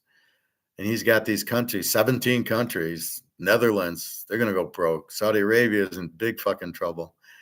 And silver's going to go through the roof. Maybe the whole point of this whole thing is they're trying to buy a lot of silver, and this will force the silver price up if everybody buys the solar panels and the electric car batteries. They need silver for that. You create a demand for physical silver, but before that, they buy all this silver, and then that creates the price to go up. I wouldn't put it past these idiots. As far as I could throw them, it's the same thing with Trump. It was clearly to me a bullshit. I was watching some of the things, and they basically, or some of the videos, and people in the crowd are standing out across from the stage, and they see these guys on the roof, and they're yelling at the police. These guys are on the roof, and nobody does anything. And Trump's doing it, and I think he hit his ear on purpose. He waited till Trump turned, and then he hit him in the ear. Hell of a shot. Would it make sense? I would think if he wanted to hit him in the head, he'd have hit him in the head. I mean, there's not even a question there. So I think this was planned, and now Trump will win because of whatever sympathy or whatever. Biden's freaked out. Oh shit! Now we can't beat him. People are trying to shoot him. I don't think Biden could have thought of this. And if he did, the red Chinese would not have missed Trump. They'd have hit him in the head. So it's a shot that's a real high skilled shot to just hit the ear and miss the head, which is what happened. And then if you notice, Trump got up. And, he's not worried about getting shot. He's raising his fist. Fight, fight, fight. Well, somebody's shooting at me. I'm getting the fuck out of there as quick as I can. And if I'm doing a speech, there was a sniper on the building who was looking at the sniper that shot him. So it was like let's say it's I don't know, some army guy or, who's that guy? Riley, let's say Russell Crowe's sitting there, and you know how good a eye he is. I don't know. I'm thinking of the other guy from Hangover, the cool guy, but I can't think of his name. Anyway, so He sees the guy on the roof and he's told not to fire. What the fuck was that? Isn't he on the roof if he sees a guy with a gun pointed at the president to shoot him? Why would he need permission to shoot him? And why wasn't he given permission? Because the whole thing's a scam. Now, did Trump orchestrate it? Sort of looks like to me. So, okay, shoot me, but shoot me in the air. Like I said, a few dollars more with Clint Eastwood and Lee Van Cleef. And there's that Clint Eastwood's riding into the bank and he shoots all the guys. And then Lee Van Cleef meets up with him before he goes back to the bad guy and he shoots him in the air. He says, well, he won't believe that these 5 guys got killed and you don't have a scratch on you. He shoots them in the air, same place. So that's what it looked like to me was that's where you're going to shoot somebody. That way you don't really hurt them. So in my mind, that's exactly what happened. It was definitely planned and it was definitely by Trump, because he's not worried about leaving the stage. He did go down, but he acted like, I know I'm going to get shots. I better stay steady. He gets shot. Then he ducks down after a few seconds. Why didn't they take the sniper out? Because they wanted him to take the shot and hit him in the air. And then they killed him. So he can't talk. Again, no loose ends. How many movies have we seen? No loose ends, right? You can count 1,000 movies where the mafia does things and then they kill all the people associated because we can't have loose ends. And this guy was a loose end. Absolutely. Why'd you kill him? Why'd you kill him after he shot him? Why didn't you kill him before? So the whole thing smells funny. I don't really care one way or the other. I'm voting for gold and moving to Russia after watching that video yesterday. My God, what a nice looking city. It's not communist anymore, capitalist. And we'll go from there. So you now know what a PE ratio is. It's earnings of the company. It's stock price divided by the company earnings on the income statement. So if you look at an income statement, it shows earnings, right? This is how much they made. So it's revenue. It's how much sales minus all your expenses gets you to earnings. So if I sell this for $500 and it costs me $50, my earnings are $450, right? Sales minus my expense gives me total income, it gives me earnings. And if my stock price, is way high and I got a $50, $60, PE ratio, my stock's way too high. And conversely, like in other people's money, the stock was 10. And with Danny DeVito, when he goes, I can get a 25 for a 10. So the value of the company was 25, all the assets, but the stock price is at 10. So he's saying I can buy you and sell all the assets and get 25 for you.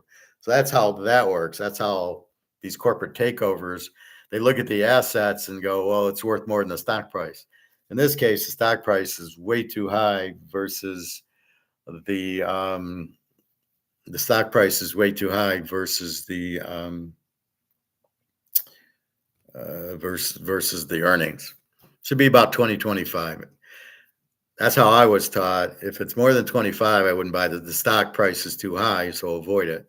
It's only if the stock price, so if the PE ratio is 10, then you would buy it. So let's look at Coke for when.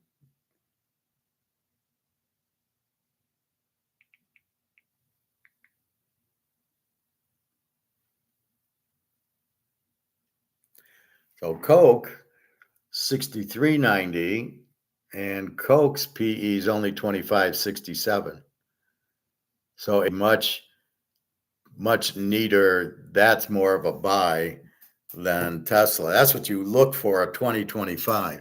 However, in a recession with inflation, and the inflation is much higher than they're saying because they want to get elected. So yes, they lie to us. And yes, you should know they lie to us.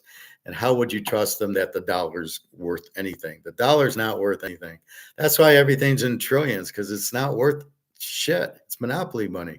So if the money's not worth anything, that's what the inflation is doing. So that's why it's trillions and not million. I mean, it used to be millions, then billions. Now it's trillions. Then after that, who knows? But that shows you there isn't, the value of the dollar is gone. So why would you want to be in stocks? You don't want to be in stocks. So that's a big problem there. Anyway, I think that's it. No baseball, the All-Star game. We looked at football yesterday. I probably wanted to do a separate video, but I will say my IT guy is working. So in teaserking.com, I'm going to, as I teach finance and we talk about football, baseball, and everything, the picks themselves are always on teaserking.com. You can purchase the picks on the site and you go in, get a password, and you look at the picks I posted. But I'm also going to teach it. So like in baseball, we go through and I give you the pick. I'm not going to do that in football. We'll go through the games. We'll look at injuries and things like that. But I'm not going to, the picks you're going to have to get in a private class. There'll be an NFL one, $25 for the week. College football, $25 for the week. And I'll go through all the games. So in the pros, there's 13 games. So we'll go through each game and I'll give you my opinion and my pick if I pick the game. I usually pick 7 or 8 games, and I could pick more if we're in there and you want to, who do you like in the Atlanta Philadelphia game? And I might not have picked it myself. I can pick it for you. So you can either join the class, of which case I will go through the games and the picks. In free, I won't go through the picks. Or you can say, I don't have time. I'll just buy them on the site as we normally do. You purchase the week or the month or the year, and they're all set there. So that's what we have for it. And we'll go from there. So that's the idea. So that'll be posted. He's doing it now. He says, oh, it's a little bit harder than I thought. Really, he just had to change add a couple of buttons for the classes. We can go from there. Let me tell him.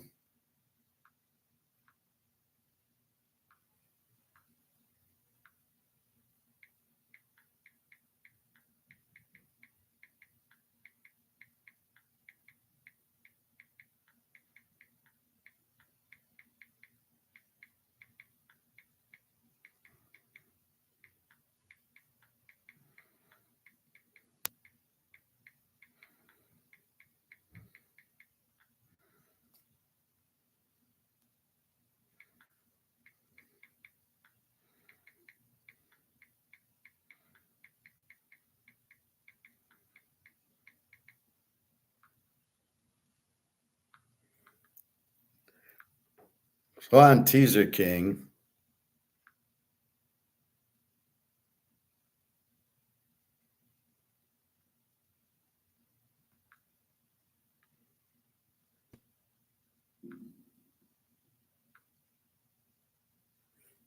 so here's the website.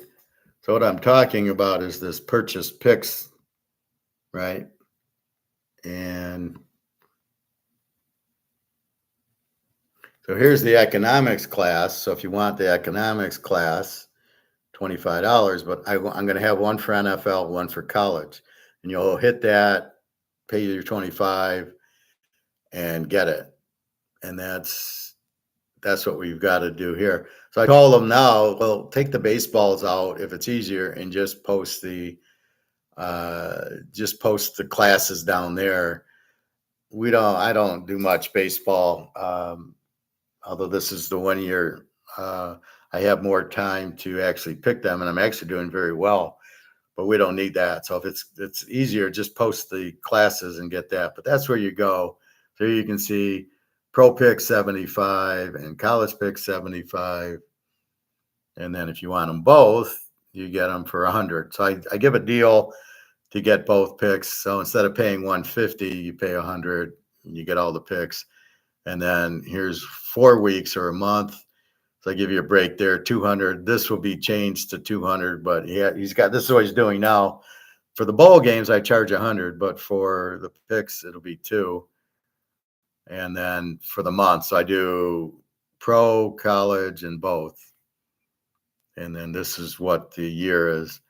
So it's $5.99 for pro picks, $5.99 for just the college, and for both only $7.50. So that's your best option. And I did $5.99 because they'll do something if it's 600. So I'm like, okay, pay me $5.99 and the 2 baseball. So that's what he's working on. Is that so? Let's look at gold one more time. Wow, 24.62. And silver at 31.32. It's funny, it goes 69 cents, and this is up $40. And we didn't have, it's noon now, so will there be a noon option? I don't think there will be. I think we're looking at 20. Today's Tuesday. We might see 25 by Thursday, maybe tomorrow.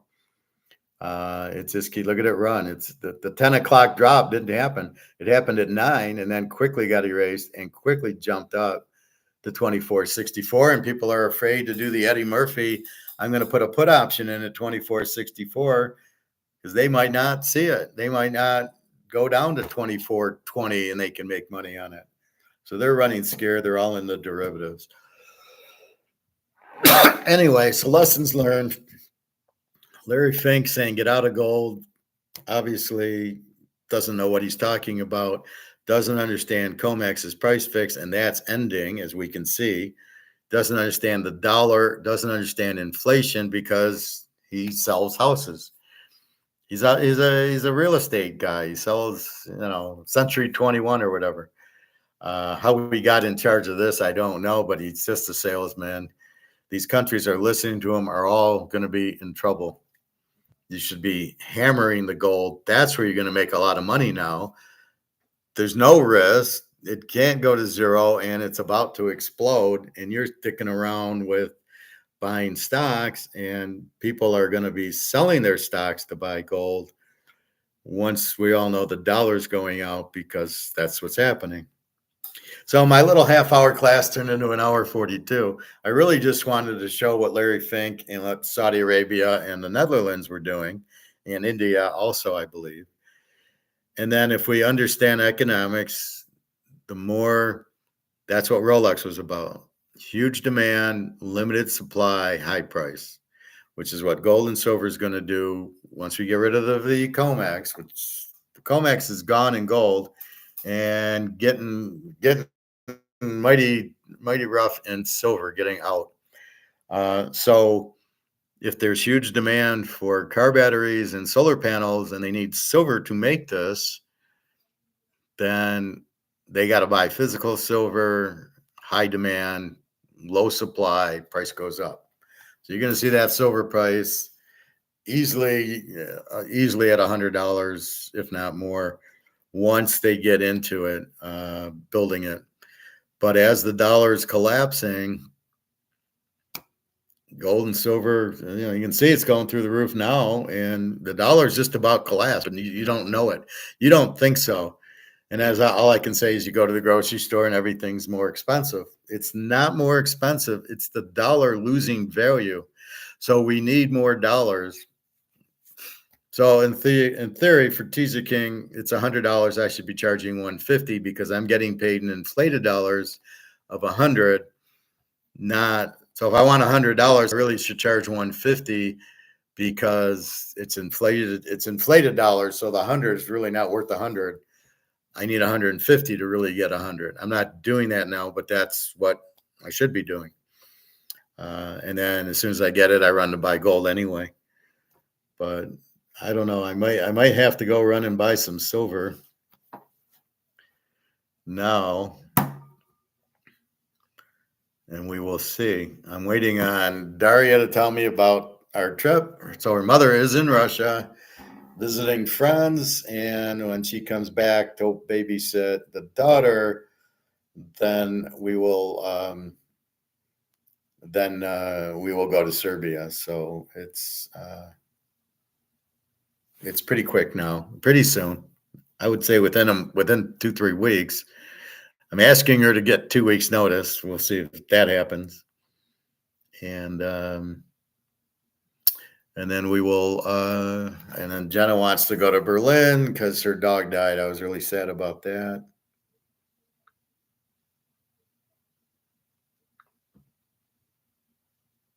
So today I'm settling all family business. So I talked to my IT guy. I talked to my recruiter on the job. He says I've talked to him, several times over the last 2 weeks, and still nothing. So they haven't. I'm obviously the favorite. I'm in the running. There's 2 jobs. They want me for either one. We didn't get a no, and they're obviously waiting for second quarter results, which happened at the end of June, and you had July 4th. So I could see that. I'm supposed to interview with the treasury manager, which we'll see. And that's it. So I'm waiting on that. I'm waiting on the trust. I want to go buy gold, but I don't jump ahead. In other words, we're up 21-0 in the third quarter. I don't count it a winner until there's about 2 minutes left in the fourth quarter and it's 21-0 and I'm laying 3 points. And the same thing here. Until I know what I'm getting on the trust, I'm not taking my money out of my safe to go buy more gold because I need it just in case until I get a good amount on the trust or get the job. And then I'll have money and then I can spend it. So that's the thing. But I might go buy silver now. I think it's a good buy with everything I just learned. The demand's going to be huge. So we will see. And it'd be like $33. So I can buy 10 ounces. If I go with $400 and buy 15 ounces, which is fine. I don't mind that. That's perfectly fine. I've been buying a lot of gold over silver. I have a lot of silver, but I would prefer more gold. But I got to be careful with the money. I could a quarter ounce would be $700, which I don't mind, but I got to wait on that money again for the vacation and waiting on dust and everything. So that's kind of what I'm waiting for. So we will see. Otherwise, that's about it. That's really what I wanted to cover was Saudi Arabia. Inflation's huge. Don't think it's coming down. They're not lowering interest rates. They can't. The higher the inflation, and you can't measure inflation with percentages. So anybody says it's 2%, it's 5%. You can't measure it. And the government takes out the high inflation stuff and they say, oh, no, it's 2%. They do it because then they have to give a bigger Social Security chunk. If the inflation's lower, they give a lower amount. If they say it's 2%, they give you a 2% hike. But if they say it's 20%, they got to give you a 20% hike. And they don't have money to do it. So that's your problem with with the inflation. So the inflation's huge, which simply means you've inflated the money supply. The more you print, the less it's worth. That's why Rolex is expensive because their supply numbers are very low, which means the demand's very high, the supply is very low, and we got a big price. And that's the same thing with gold. The demand's very high, the supply's very low. It's just the price hasn't done what Rolex because it's being suppressed. But once it breaks, Katie bar the door. That's why I'm showing you mantle cards at 60, 70,000. Don't tell me gold can't get there. Gold should be worth more because there's got to be a lot more demand for a mantle card than gold. But you got people like Larry Fink getting in people's way going, oh, no, buy stocks. Stocks is the way to go. Fucking what an idiot. I can't wait till he goes broke. Just what happened in 2008. Lehman Brothers and these others all went out. Larry Fink's going out. If he doesn't understand gold and he doesn't understand stocks, say goodbye to Larry Fink. Him and his stupid ESG bullshit, liberal crap that, we're all going to die, so we need to go with windmills and solar panels. I wonder who's running those companies. Is he running those companies? Larry Fink and the other guy. So it's just funny.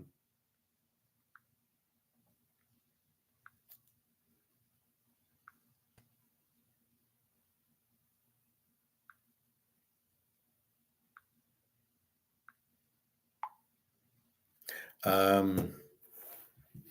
don't know what I did there.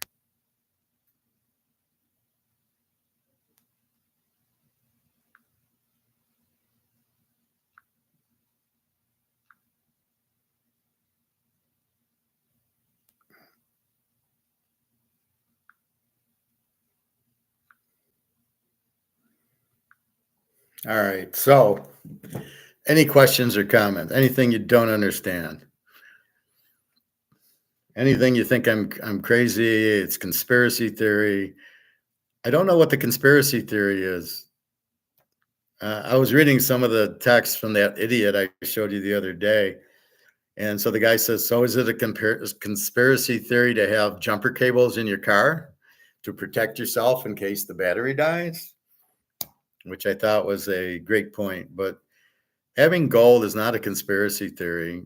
Understanding what inflation is and that they're printing the dollar to death is not a conspiracy theory. I named you at least 5 places that it happened: the Romans, the Spanish, the French, the English, and the Dutch. I mean, it's not like it's never happened before.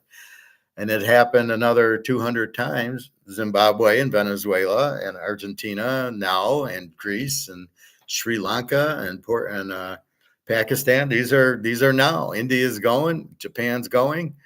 Everybody's going because the dollars are being printed to death, and that's what causes it. That's how it happens. It's not anything, this is what it is. So I don't get why it's a conspiracy theory. Oh, so you think they can just keep printing the dollars? MMT will print it and nothing will happen. And you think, though, it's going to be different this time than the other 300 times when they printed the dollars and they went to zero? So why did France go out? Because they printed the dollars to zero. And England and Spain and Rome, why did they go out? They took all the gold out of their money and nobody, it was worthless. I mean, that's the key. Is it's just the heavy inflation fucks you, and inflation's printing the money. It destroys the purchasing power. So I love when people say, well, it's hurting the purchasing power and the inflation. It's the same thing, Chuckles. It's the inflation causing the purchasing. So when you hear a guy say the inflation and purchasing power, they clearly don't know what they're talking about. It's the same fucking thing. Inflation's printing the money. It causes the dollar to lose its value, which causes prices to go up because I need more dollars to pay for your Coke than before because your dollar's not worth anything. So it's always the fact that the dollar's losing value because of your printing it, which is causing the high prices at the grocery store. It's not Campbell's and Nabisco raising their prices for the hell of it.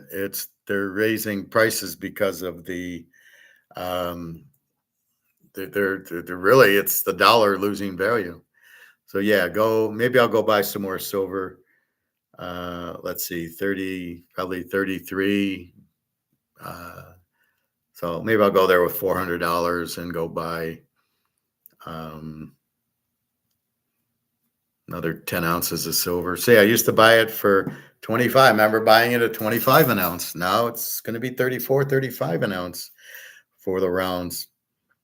So, it's tough because when you got like 600 ounces, does the extra 10 ounces mean anything? Is that going to help you? It might. It doesn't matter. We know it's going up. And with knowing what India and Saudi Arabia are doing, it's got to go to the moon. I mean, it's 4,000 an ounce because it's limited. There's not a whole lot. There's 500,000 tons is all. I mean, it's not like silver. There's a huge amount. So from what I'm seeing, I think I need to go buy a little bit more. I do want more gold, but I will have to wait for the trust. My friend says the longer you wait for the trust, the more value it is. So I'm like, oh, I can wait another month then and go from there. anyway, so that's coming, and then hopefully this job's coming, and then I can start buying. I don't want to pull all my money, put it in the gold and silver. Then I need money. My fear is selling my gold now. I don't want to do that. I want to wait till it's 20, 30,000 an ounce if I sell it at all, but I want to get more money in. All right. That's about it. So All-Star game tonight. Probably won't watch it. Actually, you go on YouTube, you can watch these old All-Star games. I watched the 71. Reggie Jackson hit it to the fucking in that game. Reggie Jackson hit one over the roof. And then Clemente hit one way in the upper deck in center field. And Johnny Bench hit one in the upper deck in center field. And it's just funny how those players now the All-Star games. Who's this guy? Oh, it's such a joke.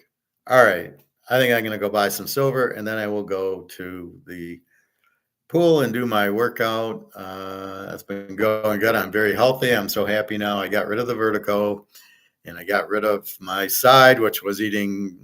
Didn't cut all the fat off the roast like I thought I did. I thought it was a piece of meat, and it was that, and it got stuck, but now it's clear. So anyway, all is good with me, and just keep working out. That keeps you fine. So I think I'll have a little to eat, and then off to the silver store because I'm getting excited with the silver, and off we go. So have a great day. I might come back later just to prep the classes. Because I want you, like, if you want to know what inflation is, we can have a private class. And it's not necessarily for you guys who hear me every day. It's more for other people, right, who don't know what economics, who don't understand the stock market, who don't understand gold. You don't have the boat's 3/4 of the way in the water now. And you got to get into the lifeboat. The only lifeboat's gold and silver, not stocks.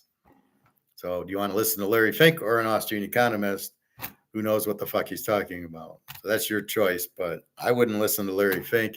He sells fucking houses at Real Estate One. All right. Have a nice day. I'll probably talk to you later. Off to the pool, off to get some silver. www.teaserking.com. Have a great day.